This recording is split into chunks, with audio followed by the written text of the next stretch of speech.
¿Qué tal, chicos? Buenos días. Vamos a terminar con la presentación de los sistemas dispersos. Nos quedamos en las propiedades coligativas. Habíamos dicho que son 4. Es la disminución de la presión de vapor, es decir, una mezcla, por ejemplo, de agua con sal. El agua, antes de agregarle la sal, tiene una presión de vapor, es decir, tiende a transformarse en vapor de forma sencilla, se evapora. Pero si a esa agua le agregamos sal, no se va a evaporar de forma tan sencilla o a la misma velocidad que lo hacía antes de que adicionáramos el soluto. Otra depresión del punto de congelación. Mencionábamos el ejemplo del anticongelante para los vehículos. Otra es el aumento del punto de ebullición. Del mismo modo que los anticongelantes ayudan a que el agua dentro de un radiador no se congele, tenemos refrigerantes, ¿sí? Son solutos que disolvemos en ciertos solventes, en agua y en alcohol, para que no hiervan a los 100 grados Celsius, sino que empiecen a hervir a 120 o 130 grados Celsius, es decir, que puedan alcanzar una temperatura mayor sin evaporarse o sin aumentar la presión dentro del sistema, y de esta forma también proteger nuestro radiador. Entonces, estas dos características las usamos en los anticongelantes y los refrigerantes, ¿sí? Por último, tenemos la presión osmótica como propiedad coligativa. La presión osmótica es la presión que se da a dos lados de una membrana, por ejemplo una célula. Al interior de la célula hay una presión y en el exterior de la célula hay otra presión. Y eso hace que el agua entre o salga de la célula dependiendo de la presión osmótica. Si hay mucha sal en el agua que está rodeando la célula se va a deshidratar, toda su agua se va a salir. Pero puede pasar al revés. Si hay mucha sal dentro de la célula, el agua que está afuera va a entrar a la célula de forma exagerada y la célula puede explotar. Entonces, esos son cambios en la presión osmótica. La ósmosis es el paso a través de una membrana. La presión osmótica es la presión que existe a dos lados de una misma membrana. Ahora, vamos a hablar, ya vimos las propiedades de las soluciones, vamos a hablar un poco de las propiedades de los coloides.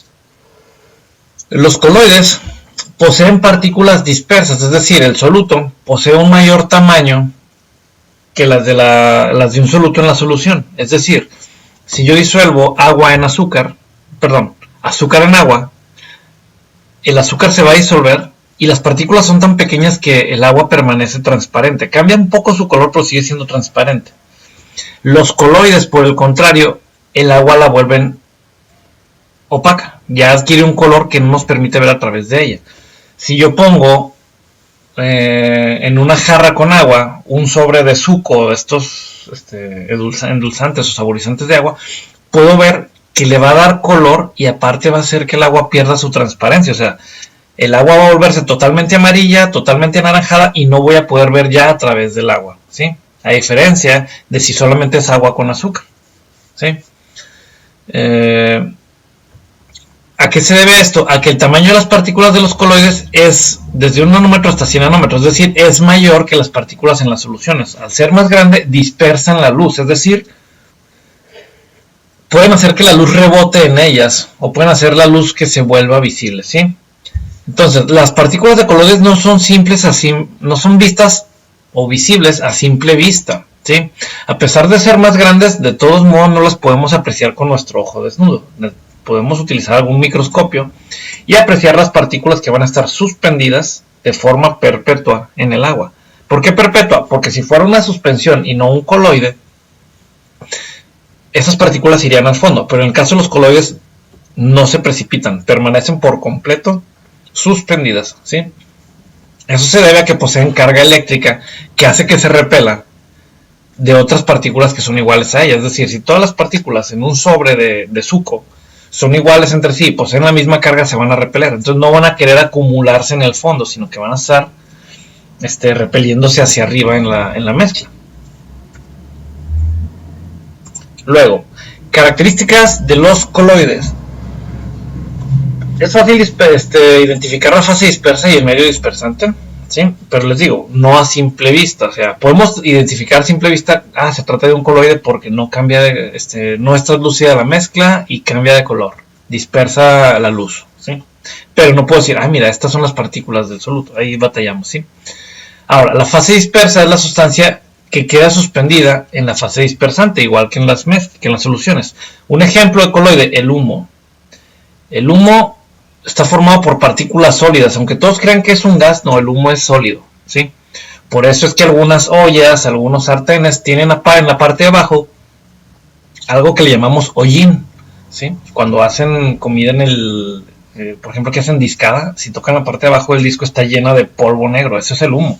Pero es el humo que no alcanzó a dispersarse en el aire, sino que quedó adherido a la superficie de nuestro recipiente, ¿sí? Entonces, el humo es un coloide, las partículas sólidas serían la fase dispersa y el aire sería la fase dispersante, ¿sí? Es un ejemplo. Una propiedad de los coloides es el efecto Tyndall.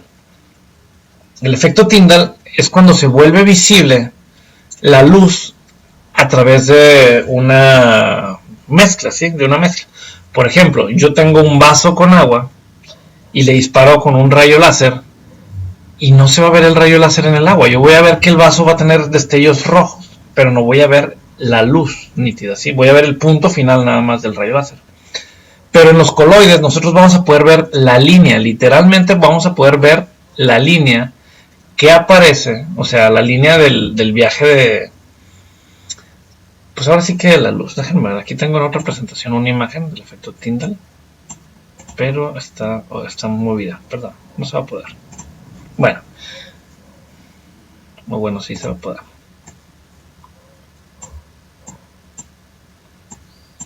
Eso es el efecto Tyndall, ¿sí? Este rayo láser está atravesando la primera solución, pero no hay partículas que dispersen la luz. Las soluciones no dispersan la luz.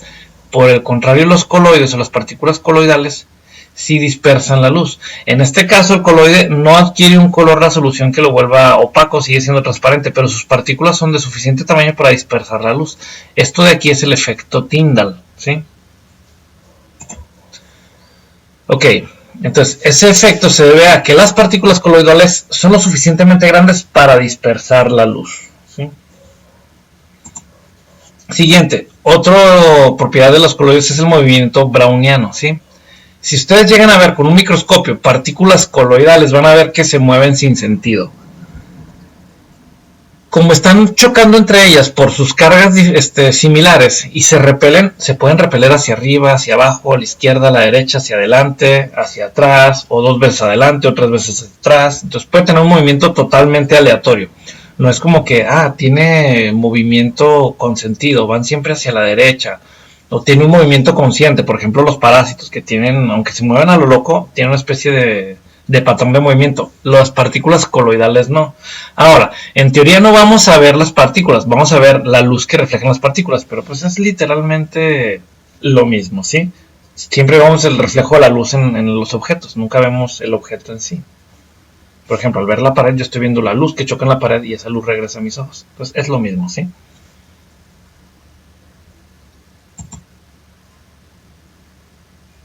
Ok, el efecto de carga eléctrica. Una partícula coloidal puede absorber partículas con carga eléctrica en su superficie, es decir, se le pueden adherir a mi partícula coloidal partículas que tengan carga opuesta a la suya, pero las partículas que tengan la misma carga van a repelerse. Entonces mis partículas coloidales se van a repeler con otras partículas coloidales que sean iguales, pero si llegan a encontrarse otra partícula que posee una carga opuesta a la propia, pues las van a adherir, y al ir adhiriendo muchas de estas partículas tienden a irse al fondo. Esta técnica para romper la capa difusa de las cargas eléctricas es utilizada en la purificación de agua. Yo puedo ver que el agua tiene color, a veces el agua que tiene tierras queda café y yo la hago pasar por filtros y no se le quita ese color, ¿sí? ¿Qué puedo hacer? Agregar un floculante o un coagulante que va a hacer esto. Va a empezar a adherir partículas sobre una superficie, sobre la molécula de coloide, y cuando la molécula de coloide es más grande y ya no posee la capa difusa, va a precipitarse al fondo. Eso lo utilizamos en las albercas, se utiliza para coagular o flocular los contaminantes en las albercas, la suciedad de las albercas, y que el agua quede más o menos transparente en las alberquitas.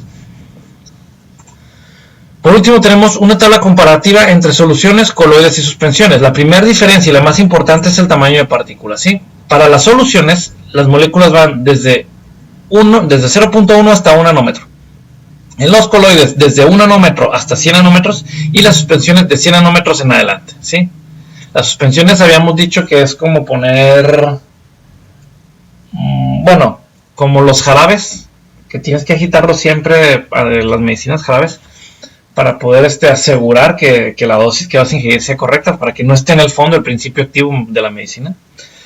Ahora, otra propiedad, homogeneidad. Las soluciones siempre son homogéneas. Siempre podemos, bueno, más bien nunca podemos diferenciar entre el soluto y el solvente. El coloide está en el límite, donde les digo yo que a simple vista no se puede, pero podemos recurrir a microscopios para poder apreciar las partículas que están suspendidas. Y las suspensiones son siempre heterogéneas, es decir, siempre voy a poder distinguir la fase dispersa de la fase dispersante. Ahora, sedimentación. La sedimentación es el acto de... Aquí tengo otra imagen. Esta presentación... Ay Dios, no, esta no. Esta presentación sí es mía, pero no la uso yo para este tema.